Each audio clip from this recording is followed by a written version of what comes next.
You are on an adventure in this video, which has been sponsored by Wix, but more of that later. For the moment, the adventure. Now, the stakes, I'm afraid, are very high. The princess's reputation, lives are at stake. I'd like to say that you chose this mission, but actually this mission chose you. You are a time traveller. You have gone from the present day with all the knowledge that you in real life have back into the ancient world, and now you need to get through a door. The door is in a wall which is one side of a busy market square. There are lots of people around and you cannot afford to attract too much attention to yourself. You're a time traveller, you've got a reasonably good disguise, but this can only work for so long and you don't speak the local language. Now, you can see that this door is quite definitely locked. You see a few people walk up to the door and push at it and go, it's locked, and they walk away. But other people, you see, go to the door, fiddle around for a bit, and they get through. Somehow they're able to let themselves in through this door. So you think, okay, it is possible to get through this door. What I'm going to do is just have a look at it. Yes, okay, that's a good first step. Have a good close look at this door. So you approach the door and you see that it is a stout wooden door, well made, well set in a stout wooden frame, which is well set in a stout wall. This is a strong door.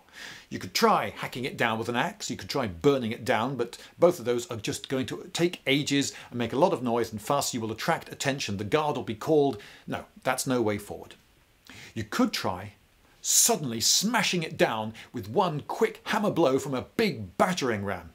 There is a problem, however. How do you get the battering ram to the door? In fact, where do you find a battering ram? There are no good battering ram shops in town that you know of, and it's difficult to ask for directions to one because you don't speak the local language. Besides, sauntering through town casually carrying a battering ram is going to, one, fall foul of the strict anti-sauntering laws that exist in this town, and two, I'm sorry, but sauntering and battering rams are mutually incompatible. You won't be able to get the battering ram to the door without the guard being called out. No, force is not an option. You have to get through the lock. So you look at the door again and you'll see that there's a handle on it, but all that handle is for pulling the door towards you. See, the door opens away from you, and this is just a means of pulling it to. You can see by looking at the handle, that's all it does. The handle does not help you get through the door. It only helps you shut the door once you've opened it. So forget about the handle. What else have you got? Well, you can see that the hinges are on the right side as you look at it, and you can see that there's a hole towards the left side, and dangling out of that hole is a length of cord. And that's it. That's all you've got to work with at the moment. So what you could do is get down onto one knee and pretend to, say, tie your shoelaces and have a quick look through the hole. Now, I could be, at this point, a bit mean and say that there's nothing you can see through the hole, just darkness. It's possible to build this lock such that you wouldn't see anything through the hole. But I'm going to be a bit more generous. And I'm going to say that what you see through the hole is the side of a building, the other side of a courtyard. Yeah, it's just a hole through the door with air the other side of it and a lot of space the other side. You don't see any tumblers, any lock mechanisms in there.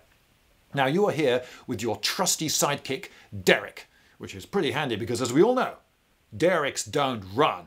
Although if later on in this adventure running is required, that could prove inconvenient. But anyway, Derek is a bit of a scamp and he has a set of modern lockpicks. And so very quickly you discover that these modern lockpicks are not going to help you one jot. There are no tumblers in there. There's nothing with which these modern lockpicks can engage. You can push one long, thin one with a hook on the end through the hole and then hook about, but you don't feel anything apart from, oh, wait, what's this? Oh, it's just the string. You've just pulled the string that you've already seen. Modern lockpicks, you may think, oh, I can defeat any ancient lock. I've got modern lockpicks. I'm a 21st century man with my modern knowledge. Trust me, modern lockpicks do not help.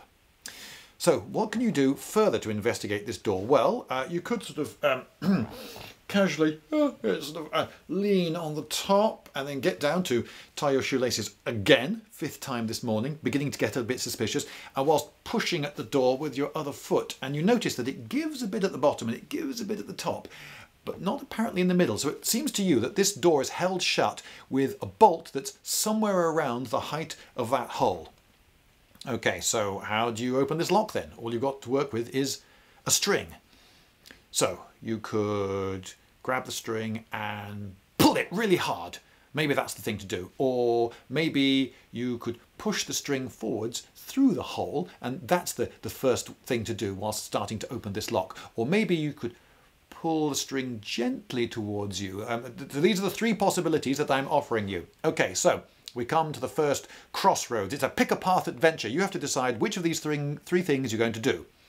Pull the string hard, push the string through, or pull the string gently. And whilst you make up your mind, some music.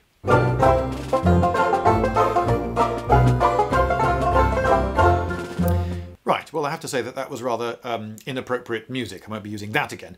So, which of the three options did you go to? So, did you pull really hard? Oh, you shouldn't have done that. No, the string snaps in your hand, makes quite a loud noise. People in the busy, crowded marketplace behind you notice this strange behaviour, and the noise and the fact that the string is now broken, which is visible on the other side of the door, attracts the attention of someone on the inside, and you're in trouble. Oh dear, you have failed. You have failed the princess, which means that you have to then go back to your time machine and come back to this point and try again. Okay, did you push the string through? Okay, that's more clever, but not much, because now the string's on the other side, it's dangling where someone on the other side of the door might notice it's out of position, and it's really annoying because sometimes the local kids do this as a prank and they get really annoyed and thinking one of the local kids has done this again. Someone on the inside opens the door, sees you, recognises you, and the door was rattling recently, wasn't it, when you were pushing at it, and they get suspicious and they say, right, if I see you here again, you're in trouble. Clear off. Oh dear, okay, that didn't go so well, did it? Back to the time machine with you. Okay, but did you pull the string gently? Okay, it doesn't open the door, but it does give you a bit more information. And to show you what information it gives you, I'm going to show you this box. Now, this box I made many years ago, and it uses this ancient lock mechanism. I built a copy in this box. It was for a live action roleplay event. The adventurers had to find this box, and then they had to get the thing that was in the box out of the box to get onto the next part of the adventure. And this box is analogous to the door. So this trapdoor on the top of the box opens in to the box, a bit like the door opens away from you. The hinges are on this side, and here's the hole with the string dangling from it. And there is a bolt set in this side, which is sticking out, stopping me from pushing this door into the box. If you pull it gently, you'll notice that it comes over to one side of the hole. Do you see that? And that gives you a little bit more information than you had before, because now you can see that whatever this string is attached to, it's that way. Okay? Or at least the last bit of the string is. It could be that the string is threaded in some complicated way, but the last thing that the string is held by is that way. So that's the extra bit of information that those of you who got the first decision correct have gained. But I'm afraid there are another 5 or 6 decisions ahead of you before you get into this door.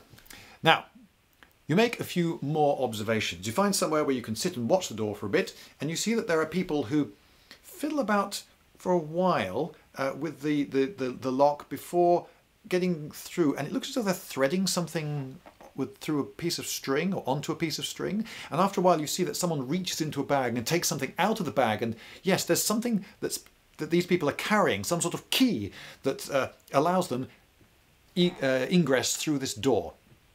So you think, aha, there's a weakness here. I just need to wait for someone to come out whom I know is carrying the key, and I can then get the key off them, and then I'll be able to let myself in. It takes a while, but you find someone who lets himself in, and shortly thereafter the same guy comes out, so he's probably still got the key on him, and the bag that you saw him take the key out of, he's still got it over his shoulder. Right, so now exactly how you get the key off him, I suppose, would depend on your style of adventuring. You could perhaps use persuasion or seduction or something, or maybe just extreme violence. But anyway, you follow this man down winding lanes, and he comes to a building. You follow him upstairs and up onto the roof, up a ladder. And there he is on the roof of this building. He turns, he sees you. You see the bag. You go dashing for the bag. He realizes what you're after, and he dashes for the bag too. You reach into the bag and you make a grab for something. Could this be it? But he then reaches into the bag, and the two of you struggle, and up comes this thing, this stick, and you're both wrestling for it. And you can see that attached to it is a piece of string, but he's got it firmly in his grasp. You grab it and you're not going to let go. You try to shout at him, but it doesn't help because you don't speak the local language. And would you believe it, the key snaps in your hand and he falls to his death on the flagstones of the courtyard below. And you think, Derek, it's time to hasten. Can you hasten? Fortunately, it turns out that Derek can hasten, and hastening is not against the strict anti-sauntering laws. So you get away from the town guard and you're able to examine what you've got. It looks like this. You can see it's a length of doweling, and in one end is a hole. And I'm going to be generous, and I shall say that that hole is wide enough only to admit a single thickness of the cord. Okay, a single thickness. Obviously, if it were wider, you could get two, but that introduces an awful lot of extra possibilities, and I'm trying to keep down the number of possibilities and the number of red herrings. So only one thickness of string can go through that hole. You can also see that there is a notch carved in it, and there is a vertical side to the notch and a sloping side to the notch, and the hole goes all the way through to the notch. Now, you noticed that there was a piece of string dangling from the other end of the, I'm going to call it the key, but unfortunately you don't know how long the key should be. You think to yourself, well, I can probably make a replacement key. I've got the measurements and the design of the business end of it, and I know that there's a piece of string attached to the other end of it. If only you knew how long the key should be. Well, you have a few possibilities, don't you? You remember when you were observing someone open the door, there wasn't a long drag of the bolt going all the way across the door. It was quite a short and you then surmise that the bolt cannot stick can't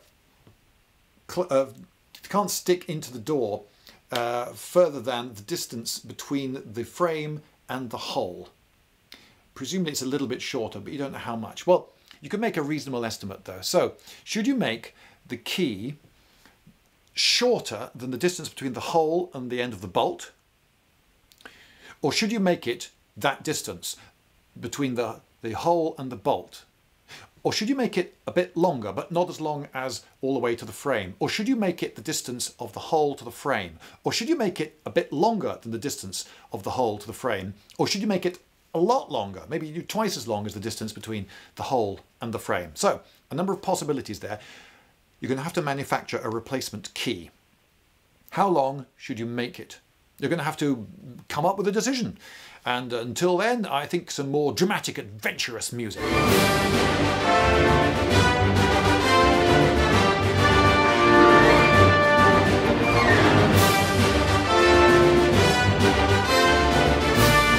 Wow, that really was adventurous music, wasn't it? Okay, so did you come to a decision? Have you picked one? Okay, well, if you picked the shortest length, then I'm afraid that regardless what you do from this point onwards, you have failed the mission, and you have to get back in your time machine and try a different length. Okay, so did you try the hole to the bolt? Again, sorry, failure. The hole to halfway between the end of the bolt and the frame. You might get somewhere with that, but no, that won't work. Sorry, again, failure. Okay, from the hole to the frame. Ooh, that's close. You possibly, in some of the potential futures from this point, among the many forking paths, it could be that you almost get the door open doing that one, which I suppose is some information, but I'm afraid you fail. It's actually more information than even a time traveler would have at this point. So you in real life watching just a YouTube video are not actually a time traveler. You've got more information than the time traveler has, and he's got the advantage of a time machine. So what's your excuse? Okay, a bit longer than the distance between the hole and the frame. Yes, there is a possibility that you will get the door open with a key of that length. But if it's much longer, then I'm afraid for various reasons to do with friction and leverage and the fact that you'll run out of string as you push the key in, that's not going to work. Okay, so you've now, perhaps with a lot of experimentation or maybe just genius or luck, you've got a key of the correct length. Well done. and I suppose I should tell you something a bit about my sponsor, Wix. Now, Wix is a company which helps people design websites. So if you want to design a website but you don't have the expertise or time to make a good job of it, well, Wix is one way forward. It's a free platform. That is to say, if you make a reasonably simple website, it's all free, but if you do something rather advanced, yes, there are some things that they charge for, but that's only reasonable. But it does also mean that you can go to the website, you can have a bit of a play and see if you like the various templates that there are to choose from and the way it all works. And if you decide it's not for you, well, you haven't spent anything, you haven't lost anything. But it is a way to come up with a professional looking and robust website. Now, I've used it to make Lindybeige UK, my fairly new website, and it could be that even as I am recording this, between the time I'm recording this, but before I edit this and publish it, it could be that I'll actually be flogging tat on it, and there'll be, I don't know, Lindybeige t-shirts or badges or coat hangers or insurance schemes, I don't know, something that is on sale. But for the moment, as I'm recording this, there's nothing on sale yet. But you can have a look at the website and you know that that was designed using Wix, and it's got a forum on it, and I could never have programmed one of those. They also do hosting, which I'm using because, well, it's just very convenient. So if you want to have a look at what they've got to offer, you could go to https://wix.com/go/Lindybeige and have a look at what's on offer and give it a go. Why not? Wix, they're the website people. Okay, now back to the adventure. So you've got the key, it's of the right design and the right length now. Well done. And it's time to work out how to use it. Now, you realise that these people were definitely threading it or tying something, or they were doing something with the string and this key in some way, but there's more than one thing you can do with this key. You've got a key like this, and you have a look at the end of it, and you see that it's got this notch, which maybe that's for hooking on something and pulling, or maybe it's for tying something on to the end of this so that the stick itself can be pulled by a piece of string without the need for a knot, because you could wrap around into that notch there, so it would hold the string, and then you could just tuck the end in like this, and then that would mean that the harder you pulled on the end, the more it would grip.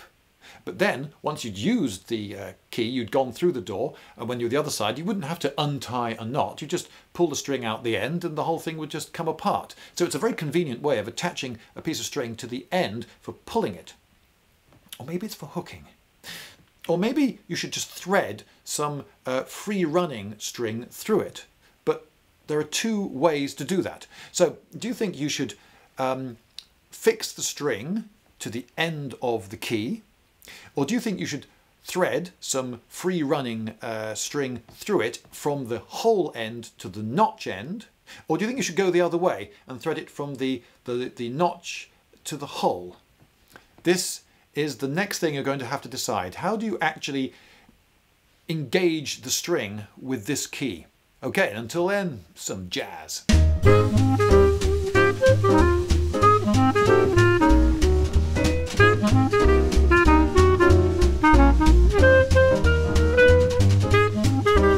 Okay, so have you made your mind up? So which did you go for? Well, those of you who attached it by some cunning means to the front of the key, I can see why you did that. It's very clever, and it does look as though that's what it's for, but it's not. That doesn't work. I'm sorry, back to the time machine with you. And frankly, the guy who's running the time machine is getting a bit annoyed with you, because every single time you use the time machine, you create more temporal paradoxes, a huge amount of paperwork. Who has to clear up the mess? He does, and he's getting really annoyed with you. So could you please not require him to use the time machine quite so many times in the future? Thank you.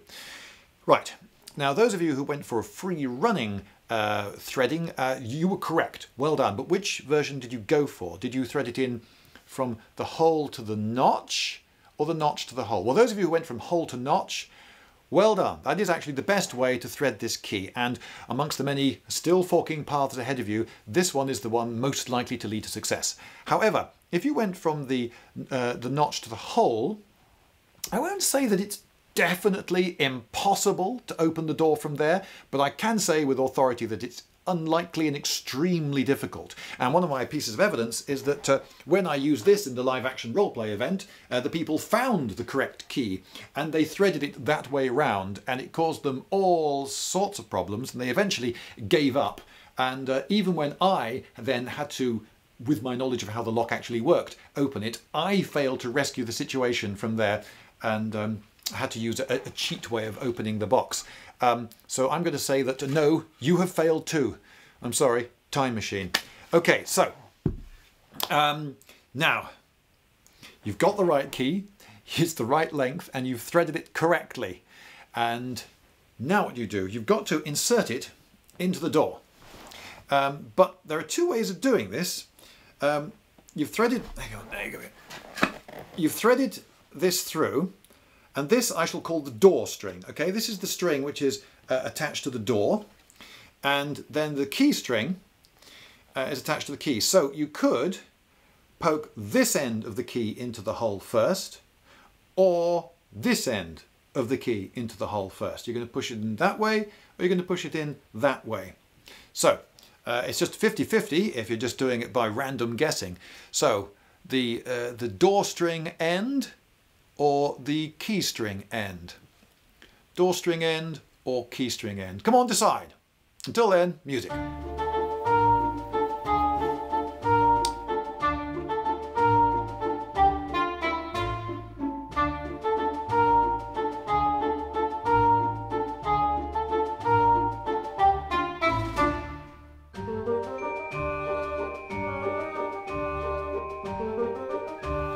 Okay, so how did it get on? Right, well, those of you who decided to put in the door string end, well done. That's very likely to open the lock.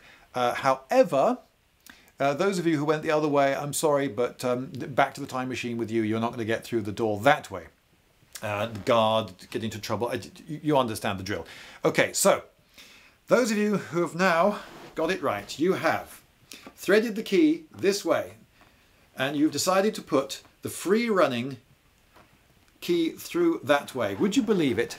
There's still something else you have to decide, because you could hold this string here, the door string, taut as you thread the key in, or you could just let it go, and it'll be pushed, it'll go through with the key any old how. Or there is a third possibility, which is that you first feed a load of slack through and then push the key in. So, do you think you should hold it taut? Do you think you should not hold it taut? Or do you think you should actually push in a load of slack? One of these is the correct answer.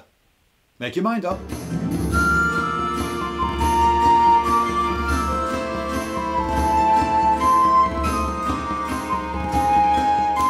Okay, right, well, those of you who decided to hold it taut, I'm afraid you have failed, but the good news is that this doesn't actually end your chances of getting through the door, because you could, after finding that that doesn't really work, you could then just decide to let go of the string. So you could then go to options either 2 or 3. So which is it going to be? Are you going to just let it go, or are you going to push through some slack? Really, I should say that the answer is just let it go, because that was almost certainly what you would try next. But make your mind up. Okay, I didn't give you very long that time, but the point is you have to feed in a load of slack, and this is not obvious, and this is something that a lot of people who don't know how to use this sort of lock would forget to do. So you push in a load of slack. This would be, of course, easier with the thicker cord than I've got here. So once you've pushed in a little bit of slack, you can then, oh, maybe that's enough, follow it with the key. Come on, get in. Oh, just get in. There we go. Okay, so you've now pushed the key in. I'm going to just help with the lollipop stick, which is actually slightly amusing in that when I tried this in the live action roleplay event, they found the key in conjunction with a lollipop stick, which was very unfortunate for them, because there are 2 holes in the bottom of the box which just happen to be exactly the right size for sliding in a lollipop stick. This is a completely accidental red herring on my part. I used very low quality plywood which just had faults in it, and there were two faults in just the same place, which just happened. That was just rotten luck. It was quite amusing, and they wasted a long time on that particular red herring. Okay, so you've now got two strings. Now I hope you've been keeping track of which is the door string and which is the key string. I'm going to be generous and say that you definitely know which is which, because you realised in advance that it was going to be very important to keep track of that. So, are you going to pull both strings, one of the strings, or the other? So that's pretty much all you can do. You've got a bit of string, right? So you can pull the strings. You can't really push open a door with a piece of string. That doesn't work. So you're going to pull the strings, right? So, are you going to pull the door string? Are you going to pull the key string? Are you going to pull both strings? Decide.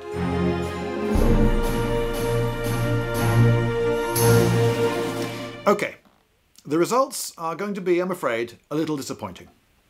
For those of you who decided to pull both strings, you'll find that nothing happens. You pull both strings and no, that doesn't work.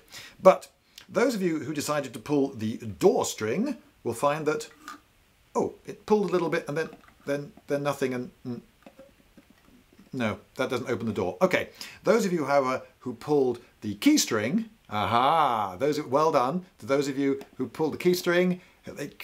Oh, that doesn't do anything either. Yes, that's right. You've come this far. You've got the key. It's the right design. It's threaded correctly. You've got the right amount of slack in the line. You've put it through. You've done everything right. Even when you've deployed the key completely correctly, you still can't open the lock. Now, if you've got a modern key, stick it in the lock, turn it, and hey, presto, it's done. Once you've put the key in, what can you do other than turn it? Well, not a lot, so it's pretty easy to operate a modern key. But even now that you've got everything right, you still can't open the door. Now, the people playing in the live action roleplay event got to this stage. I think they'd been working on it for something like 2 hours, and they did every version of pulling. There are quite a few. You see, you could pull the left, you could pull the one string and then both, the other string and then both, one string then the other and then both, the other and then the one and then both. Little tugs on one and then both, little tugs on the other and then both. Hard tug on both, left, right. They tried every combination of pulling and not a single one worked. Yeah. This was when they actually gave up. One of them, who was playing a mighty wizard, it was a fantasy system, said to me, "You do know that I could just use a warp spell and just warp the wood of the box and open it that way." And I said, yes, I'm aware of that, but I'm a referee, and I'm going to say that your character looks at the box. He was very tall. He looks at the box and he realizes that it's so well made that it's going to take an awful lot of warp spells. And so it's going to cost you an awful lot of power. And that's actually what he then did. He then just warped it up, and then I opened the box. And they got the treasure that was in, which was, would you believe it, another key. It was that sort of adventure. Anyway, they thought, well, you know, if we got this far and still can't open the box, what else can we do? So, do you know how to open the box? I'm going to show you in close-up one string being pulled and then the other string being pulled. I'll show you that again. And if you're observant, you may have noticed a clue. Okay, so I'm going to give you a little bit of time to think about it. How do you open the box?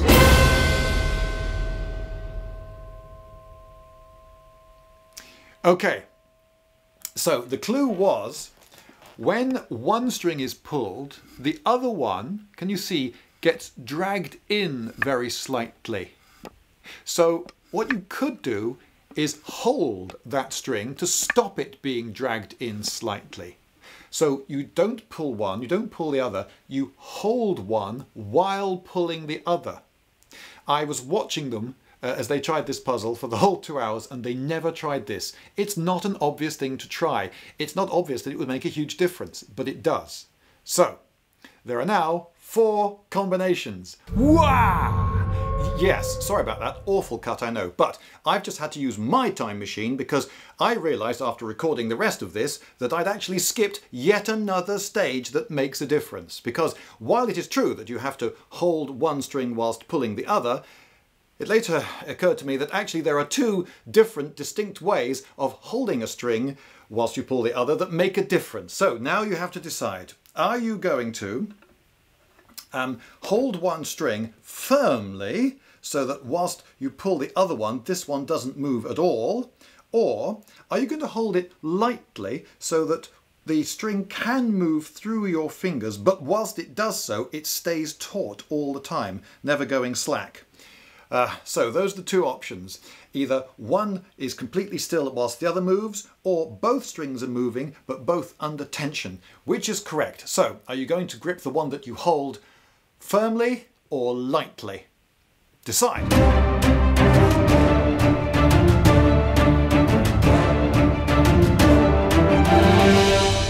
Okay, right, so those of you who decided to hold it quite firmly, I'm sorry, back into the time machine with you. No, that won't work. Okay, those of you, however, who decided to grip it lightly, maintaining tension but allowing the string to run through your fingers, you may yet finish this mission and save the princess's reputation and all those people who might die and all the rest of it. So, now the 4 possibilities. You can pull the door string until it comes no further, then hold it lightly whilst you pull the key string, or you could hold the key string lightly while you pull the door string, or you could set things up by pulling the key string until it comes no more, then holding that lightly whilst you pull the door string, or holding the door string lightly while you pull the key string. So those are the 4 possibilities, and you're going to have to pick one.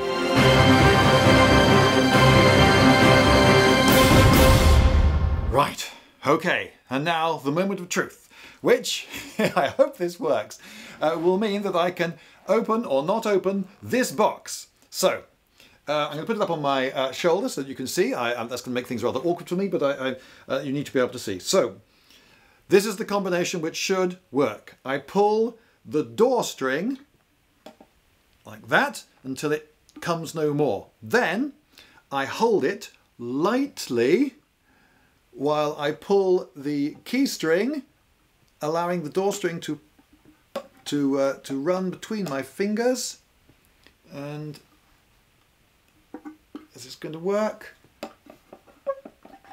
Why? There we go. Oh, it's yes, yes. Okay. Not brilliant engineering. It was very awkward. If I tried at a different angle, it's much easier. But it worked! It worked! And the princess reputation may yet be saved. Hooray. So I imagine that you probably want to know how that was done.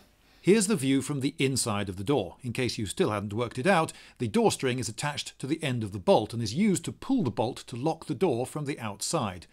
Here you see the key correctly threaded and with enough slack in the strings. Pulling the bolt string doesn't do anything useful on its own. Pulling the key string, likewise. Pulling both strings doesn't work either. You have to line up the front of the key on the bolt first and keep it there. First, pull the bolt string and hold it. Next, pull the key string until it engages the front of the key on the end of the bolt. Then continue to pull on the key string while letting the bolt string out slowly but keeping it under tension, and ta-da! The bolt moves. When running a roleplay event, I try to make it such that if there's something vital that the players have to get in order for the plot to proceed as planned, then there's more than one way that they can get it, and indeed there might be more than one thing that'll do the job. So if there's something like a key for a box like this that they have to open, then I'll make sure that there's at least one other key and some other way of finding that. So I made 2 keys, and this one I had a block of wood tied on this end of the string, which was another bit of a clue. This one was the harder key to find, and it took them longer to find it. And of course the block of wood was a clue. It showed you that you don't thread that end through the hole in the box. So it was another bit of information. So it was a nice little extra touch, I hoped. Anyway, In came one of the players in triumph, holding aloft the key. He came through the door and said, "I think you'll find you'll get a lot further if you've got this." The other players then showed him the near identical key that they'd been working with for the last hour. The smile froze on his face. Nothing in the room moved for a moment other than the little block of wood swinging on the end of the key.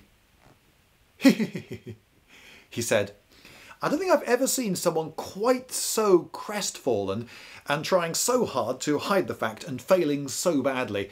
I had to leave the room because I felt that I was likely to burst out laughing and I didn't want to be rude. Anyway, so the players did open the box and oh, what have we got in here? A matchbox? A matchbox?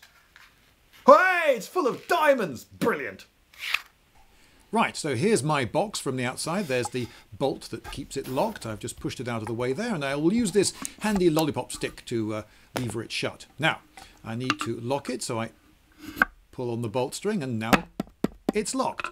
Okay, now to open it.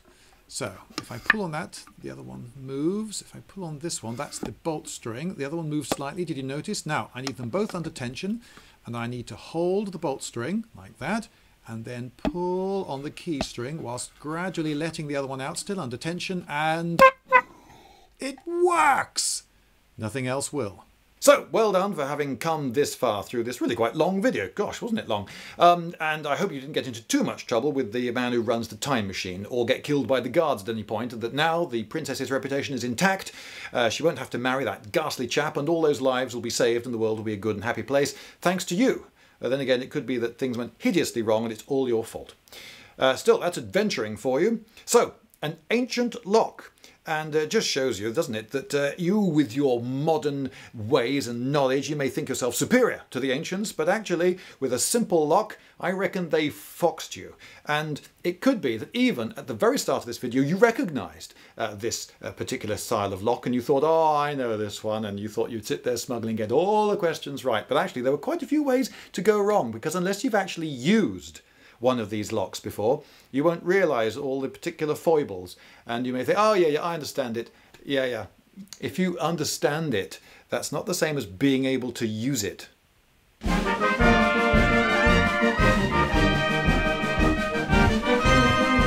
Lindybeige!